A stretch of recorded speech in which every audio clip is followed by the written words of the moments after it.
आज हम जानेंगे कि जब कोई आपको अपमानित करे तो उससे कैसे निपटना चाहिए। हम शुरुआत करेंगे कुछ क्लासिक डिस्ट्रॉय कमबैक से। ये कमबैक्स दर्शकों को अपनी ओर करने और जिसने आपको अपमानित किया है उसे शर्मिंदा करने में बहुत अच्छे हैं, लेकिन सावधान रहें, आपकी प्रतिक्रिया का निशाना आपसे नफरत भी कर सकता है। इसके बाद हम कुछ और दोस्ताना करिश्माई जवाबों पर चर्चा करेंगे ताकि आप बिना दुश्मनी बनाए कूल और आत्मविश्वासी दिख सकें। सबसे पहले चलिए शायद सबसे जबरदस्त कमबैक हाई स्टेटस रिफ्रेम के बारे में बात करें। अपमान का जवाब देने के बजाय आप दिखाते हैं कि जो व्यक्ति आपको अपमानित कर रहा है वह इतना महत्वपूर्ण नहीं है कि उसकी परवाह की जाए। इसका क्लासिक उदाहरण मैड मैन सीरीज में है, जब गिन्सबर्ग डॉन ड्रेपर से नाराज होता है क्योंकि उसने उसका आइडिया लिया। मुझे क्या फर्क पड़ता है, मेरे पास ऐसे लाखों आइडिया हैं, लाखों। अच्छा, लगता है मैं खुशकिस्मत हूं कि तुम मेरे लिए काम करते हो। मुझे तुम्हारे लिए बुरा लगता है, मैं तो तुम्हारे बारे में सोचता ही नहीं हूं। आप सोच सकते हैं कि यह सिर्फ काल्पनिक कहानियों में ही होता है, लेकिन अगले क्लिप्स में आप देखेंगे कि असल जिंदगी में भी यह असरदार है। सबसे ऊंचा रिफ्रेम यह है कि आपने किसी को याद रखने की भी जहमत नहीं उठाई। नहीं, हम हर बार तुम्हारे आने पर ऐसा नहीं करते। वो पिछली बार जब कोकीन थी मैं सबसे आगे की लाइन में था। मैं ये 19 साल से कर रहा हूँ। हाँ, मुझे वो दिन याद है। तुम्हारी इतनी ही अहमियत है। बिल्कुल, मुझे लेटरमैन, कार्नेगी हॉल और तुमसे बात करना याद है। मैं नई पीढ़ी से हूं तो मैं बस जानना चाहता हूं आप सब में से आप कौन हैं। मैं लोगों को नॉकआउट करता हूं। जब मैं लोगों को नॉकआउट करता हूं तो वे हिलते डुलते भी नहीं हैं। वे सोचते हैं ये आदमी कौन है। कॉनर की अपनी समस्याएं हैं, लेकिन हम यह नहीं नकार सकते कि फैंस को उसकी वापसी पसंद आई। अधिकतर लोग जेरेमी की बेइज्जती के फ्रेम को स्वीकार करने की गलती करते हैं। वे बहस करते हैं कि किसका पंच ज्यादा जोरदार है, लेकिन जब आप उच्च स्थिति रिफ्रेम इस्तेमाल करते हैं तो बिना सीधे जवाब दिए किसी भी अपमान को खत्म कर सकते हैं। एक और क्लासिक जवाब है जो सामने वाले को इतना शर्मिंदा कर देता है कि वह आपको अपमानित करने पर पछताता। और पहले की तरह इसमें भी सबसे जरूरी बात है कि अपमान का खंडन करने की कोशिश न करें। इसके बजाय अपमान स्वीकार करें और उसे उन्हीं पर इस्तेमाल करें। यह एक उदाहरण है जहां कोई कुमैल नानजियानी का अपमान करने की कोशिश करता है। ये कुमैल नानजियानी के कई रंग हैं। हाँ, तुम्हारी माँ की लिपस्टिक के हर शेड की तरह। ये विंस्टन चर्चिल की उस कहानी जैसा है जिसमें एक महिला कहती है, अगर आप मेरे पति होते तो मैं आपकी चाय में जहर डाल देती। वे जवाब देते हैं, अगर आप मेरी पत्नी होती तो मैं वह पी लेता। ये एक और उदाहरण है। सबसे पहले संदर्भ के लिए डेनिस लीरी को ग्रेग गिराल्डो का अपमान करते हुए देखें, क्योंकि वह तुरंत जवाब नहीं दे सकते। ये आदमी शो से पहले इतने जोक्स लिखता है कि अब ये मजाकिया नहीं लगता। ये अविश्वसनीय है। डेनिस, यही तो हम यहाँ करते हैं, कॉमेडी राइटर की तरह। ऐसी हल्की प्रतिक्रिया शायद ही कभी किसी बदमाश को रोकती है। तो डेनिस लीरी ग्रेग का दूसरी बार अपमान करते हैं। देखिए कैसे अपमान का मुकाबला करने के बजाय ग्रेग उसे स्वीकार करता है और उसी का इस्तेमाल करके लीरी को करारा जवाब देता है। स्कूल में एक लड़का था जो सारा होमवर्क कर लेता था और फिर पूछता था कि क्या कुछ और करना बाकी है। हाँ, अच्छी बात है। अगर तुमने थोड़ी कॉमेडी राइटिंग की होती तो शायद तुम्हारा शो आज भी टीवी पर होता। इस प्रतिक्रिया के दो नुकसान हैं। पहला, ये बहुत चतुर होती हैं, इसलिए करना मुश्किल हो सकता है। दूसरा, भले ही आप दर्शकों को जीत लें, जिस व्यक्ति को जवाब दे रहे हैं उसे नाराज करने का खतरा रहता है। मैं सच में बुरी तरह फंस गया हूँ। तुमने कुछ नहीं कहा। मैं फंस गया हूँ। अपमान को कुचलने का एक और तरीका है जिससे भीड़ हंस सकती है और दुश्मनी भी नहीं होती। व्यक्ति का अपमान मत करो, अपमान का अपमान करो। नॉर्मन, आने के लिए धन्यवाद। अरे सारा, सुनो यार, बधाई हो। ये आज रात उस मजाक का 100वां बार हुआ है। लेकिन मैं ये भी कहना चाहता हूँ, मेरे पास एक। अगर कोई चीज ठीक करना मुश्किल है तो क्या इसका मतलब है कि हमें कुछ नहीं करना चाहिए? क्योंकि आपने कहा मुझे नहीं पता हम लोगों की सोच कैसे बदल सकते हैं। क्या इसका मतलब है कि हमें कोशिश नहीं करनी चाहिए? मतलब सबसे पहले ये कोई खास अच्छा प्रभाव नहीं है, लेकिन इसके अलावा ये तरीका किसी को बेवकूफ दिखा सकता है जब वह आपको अपमानित करता है बिना उसे आहत किए। अगर आप दूसरे के स्तर तक नहीं गिरना चाहते और कोई अपमानजनक बात नहीं कहना चाहते तो आपके पास एक विकल्प है, सीमा तय करना। उदाहरण के लिए इस महिला को जॉर्डन पीटरसन का अपमान करते हुए देखें और सुने कि वह कैसे प्रतिक्रिया देता है। तो अपने कमरे को साफ रखने जैसी सामान्य टिप्पणियों के अलावा आपकी क्या सलाह है? वास्तव में एक सवाल का जवाब देना मुश्किल है जो आपकी टिप्पणियों के साथ समाप्त होता है, विनम्रता से। सीमा निर्धारित करने का एक तरीका यह है कि अपमान को असभ्य कहा जाए। फिर आप दूसरे व्यक्ति को अपना व्यवहार बदलने के लिए आमंत्रित कर सकते हैं। मैं एक रायपूर्ण व्यक्तिगत और राजनीतिक बयान मानूंगा, न कि वास्तव में एक सवाल। तो क्यों ना आप इसे फिर से इस तरह से पूछें कि उसमें वास्तव में कोई सवाल हो। अगर आपको अपमान वास्तव में आपत्तिजनक लगा तो आप सीमा निर्धारित करने के लिए अपमान को उजागर कर सकते हैं और फिर ध्यान उस व्यक्ति से हटाकर किसी और पर केंद्रित कर सकते हैं।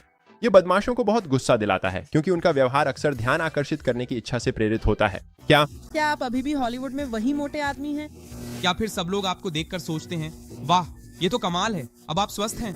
क्या आपके पास कोई और समझदार सवाल है? अब चलिए बात करते हैं करिश्माई जवाबों की। अगर आपको अपमान से वास्तव में बुरा नहीं लगा हो, क्योंकि आप अक्सर मजाकिया अपमान का इस्तेमाल छुटीले संवाद के लिए कर सकते हैं जिससे सामने वाला हंस पड़े। इसे करने का एक आसान तरीका है जैसे को तैसा या आंख के बदले आंख वाला तरीका। मूल रूप से जब कोई आपको चिढ़ाता है तो आप भी उसी अंदाज में उन्हें जवाब दें। मुझे ये फिल्म देखनी है, ये थोड़ी अच्छी लगती है। तुमने स्पाइडरमैन 100 नहीं देखी। मैंने फाल्कन वाली फिल्म नहीं देखी। नहीं, ऐसी कोई फिल्म है नहीं, माफ करना। आप देखेंगे कि जैसे को तैसा वाले उदाहरणों में जवाब अक्सर सामने वाले को हंसा देता है। चूंकि उन्होंने शुरुआत की थी, इसलिए जब आपसे नाराज होने की बात आती है तो उनके पास कोई ठोस वजह नहीं होती, केवल दो जोखिम है। अगर आप सच में उस ताने को और बढ़ा देते हैं या अगर आपको पता है कि सामने वाला व्यक्ति संवेदनशील है। जैसे को तैसा वाले जवाब इतने आसान हो सकते हैं कि आप उन्हें बिना सोचे भी दे सकते हैं। अगले क्लिप में देखें कि फिन अपनी कही बात पर कैसे प्रतिक्रिया देता है। वह यह बात जोर से कहने का इरादा भी नहीं रखता था। क्या तुम पढ़ सकते हो? ये सच में बहुत ठंडा है। क्या मैं पढ़ सकता हूँ? हाँ, क्या तुम पढ़ सकते हो? क्या तुम होस्ट कर सकते हो?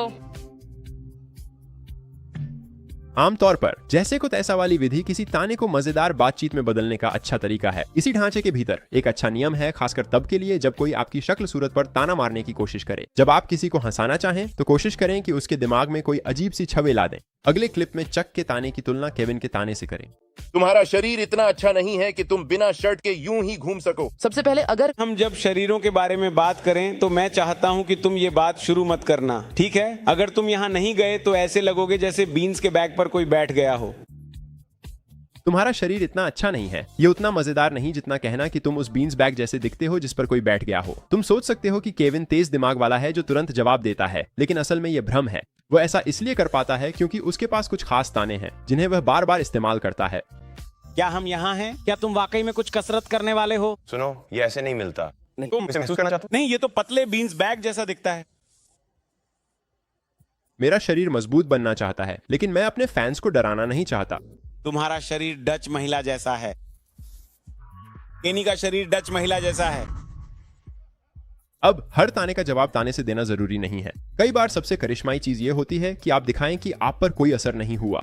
अब तक जो हमने कवर किया है उसके विपरीत यह करना आसान है और इससे आप पसंदीदा और आत्मविश्वासी दिखते हैं बिना किसी की भावनाओं को ठेस पहुंचाए। इसे करने का एक तरीका है कि आप रूखे व्यंग्यात्मक सवालों का शाब्दिक जवाब दें। कोई आपको ताना मार रहा है तो आप ऐसे बर्ताव करते हैं जैसे वह सच में सवाल पूछ रहा हो। यहाँ एक त्वरित उदाहरण है जिसे आप एवेंजर्स फिल्म से पहचान सकते हैं। आर्मर पहने हुए बड़ा आदमी, इसे उतारो, तुम क्या हो? जीनियस, अरबपति, प्लेबॉय, परोपकारी।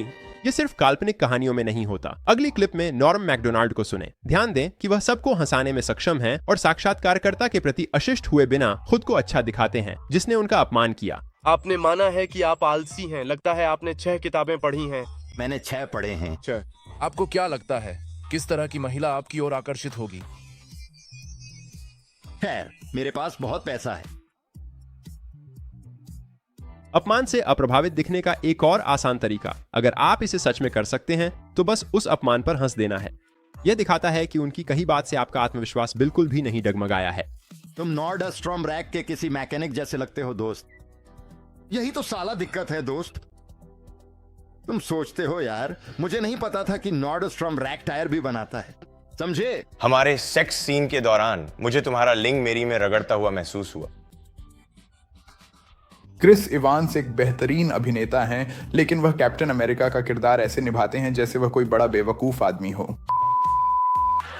इस वीडियो में पहले दिखाए गए डिस्ट्रॉय वाले जवाब देखना जितना मजेदार है, वे असल में तभी काम आते हैं जब आप ऑनलाइन ऑडियंस बनाना चाह रहे हो। अपनी असल जिंदगी में जब बात अपमान की आती है तो आपको 2 चीजें चाहिए होती हैं। मजाक में भी हंसी ढूंढने का आत्मविश्वास ताकि आप मुस्कुराते हुए जवाब दे सकें या मजाक में साथ हंस सकें, या फिर मजबूत सीमाएं खींचने का आत्मविश्वास। और संभवतः उन लोगों को अपनी जिंदगी से बाहर कर दें जो आपको सच में अपमानित करने की आदत बना चुके हैं। जब आप सच्चे, गहरे और असली आत्मविश्वास से भरे होते हैं तो आपको कोई टिप्स या ट्रिक्स याद रखने की जरूरत नहीं होती। आप स्वाभाविक रूप से ऐसे तरीके से अपमान का सामना करेंगे जिससे आप अच्छे दिखेंगे और अच्छा महसूस करेंगे। अब आप सोच सकते हैं कि गहरा, अडिग आत्मविश्वास बनाना आपके लिए बहुत समय लेगा, या शायद आप यह भी सोचते हैं कि यह आपके लिए असंभव है, कि आप कभी वैसा महसूस ही नहीं कर सकते। लेकिन आत्मविश्वास बनाना आपकी सोच से कहीं ज्यादा आसान है। सही योजना से आप कुछ हफ्तों में आत्मविश्वासी बन सकते हैं।